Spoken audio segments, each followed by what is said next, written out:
कोल्हापुरातील पंचगंगा नदीची जी काही धोका पातळी आहे ती ओलांडल्यानंतर पंचगंगा ही अशा पद्धतीने महामार्गावरती देखील वाहताना आपल्याला दिसत आहे। कोल्हापुरातील जो रत्नागिरी महामार्ग आहे या महामार्गावरती सध्या मी वडणगे फाट्याजवळ सध्या आहे। शिवाजी पुलाच्या पुढच्या बाजूला हा वडणगे फाटा आहे। या ठिकाणीच तुम्ही बघू शकता कशा पद्धतीने हे पाणी आलेलं आहे रस्त्यावरती आणि साधारण पुढे गुडघाभर पाणी रस्त्यावरती आहे, त्यामुळेच हा पूर्ण मार्ग सध्या बंद आहे।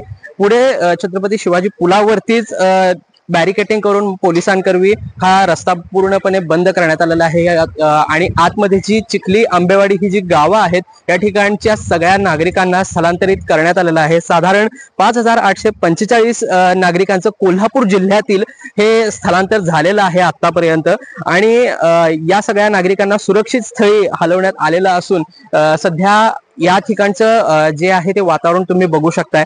कोल्हापुरातली चिखली आंबेवाडी या गावांना महापुराचा जो आहे फटका सगळ्यात जास्त बसत असतो आणि याच रस्त्यावरती सध्या आपण आलेलो आहोत। इकडे पुढे एनडीआरएफची टीम देखील तैनात आहे आणि जी काही गावामध्ये कुटुंब थांबलेले आहेत किंवा जी अजून स्थलांतरित झालेली नाहीत ती काही महत्वाची गावातील व्यक्ती तेवढेच थांबलेले आहेत असं सांगण्यात आलेलं आहे। एनडीआरएफच्या जवानांकडून आणि जिल्हा प्रशासनाकडून देखील सगळ्यांनाच सुरक्षित स्थळी जाण्यासाठी आवाहन करण्यात येत आहे।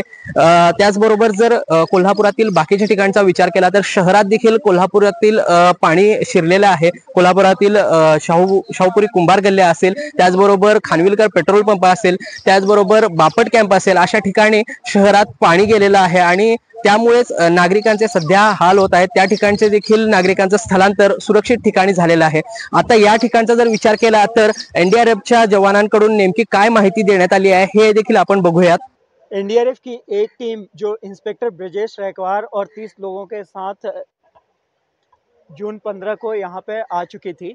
उन लोगों ने पूरे गाँव का, इलाके का कहाँ कहाँ क्या दिक्कत आ सकती है, लोगों का कम्युनिटी अवेयरनेस प्रोग्राम, क्या क्या करना चाहिए क्या नहीं करना चाहिए बाढ़ के दौरान, इन सब चीज़ों के बारे में और किस प्रकार से हम इम्प्रोवाइज फ्लोटिंग डिवाइसेस की मदद ले सकते हैं और कैसे बचा जा सकता है, कौन कौन सी बीमारियां हो सकती हैं, पूरा एजुकेशन किया। लेकिन जो पंचगंगा का प्रेजेंट स्तर है 47.2 आने की स्थिति और जो कल रात से सिचुएशन बना उसमें एक और टीम कमांडेंट महोदय श्री संतोष बहादुर सिंह, रवि सर और दीपक तिवारी सर ने इस चीज़ की स्थिति का जायज़ा लेने के बाद और डिस्ट्रिक्ट कलेक्टर सर ने उनसे पर्सनली इस चीज़ के लिए बात किया और मंत्रालय के थ्रू बात करने के बाद यहाँ के पालक मंत्री और मीटिंग कर लिए थे शाम को।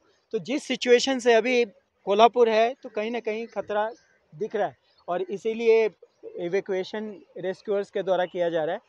शासन प्रशासन पूरी तरह मदद कर रहा है, लोगों को आह्वान कर रहे हैं कि घरों में रहें, अच्छे से रहें और अगर बहुत ज़रूरी हो तो शासन की मदद लें और शासन को मदद करें। इस प्रकार से ये काम कर रहे हैं और हमारी दूसरी टीम भी अभी है, जैसे हम लोग अभी छोटी छोटी टीम बना के अलग अलग जगह पे, एक टीम जयंती नाला के पास है, एक अपना राजाराम बांध के पास में है। तो इस तरीके से हम टीम बना के हर तरफ हैं और सभी का सहयोग मिल रहा है। देखिए कुछ लोग जो हैं जो कि जिनका ऊपर का घर है तो वो अपने सेकंड फ्लोर पे रुके हुए हैं 15% के आसपास और जैसे कि आप देख रहे हैं सिकंदर जी अपने ग्राम के सरपंच हैं, लोगों के साथ लेके उनको भी समझा रहे हैं कि आप भी, लेकिन कुछ लोग हैं कि अभी कई बार देखते हैं कि स्थिति इतनी ख़राब नहीं है तो उनका ये होता है। लेकिन 2019-2021 के बाढ़ के बाद कोल्हापुर भी पहले से प्रिपेयर ज़्यादा है।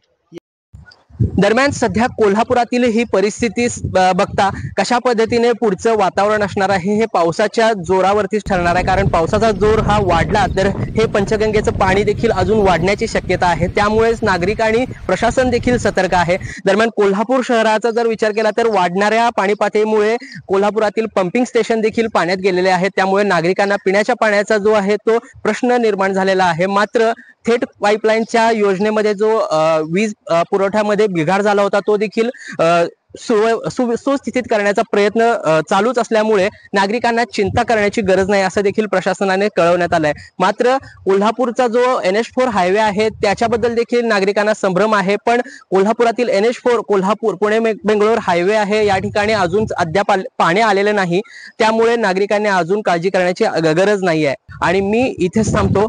साईप्रसाद महेंद्रकर, लोकल 18 साठी कोल्हापूर.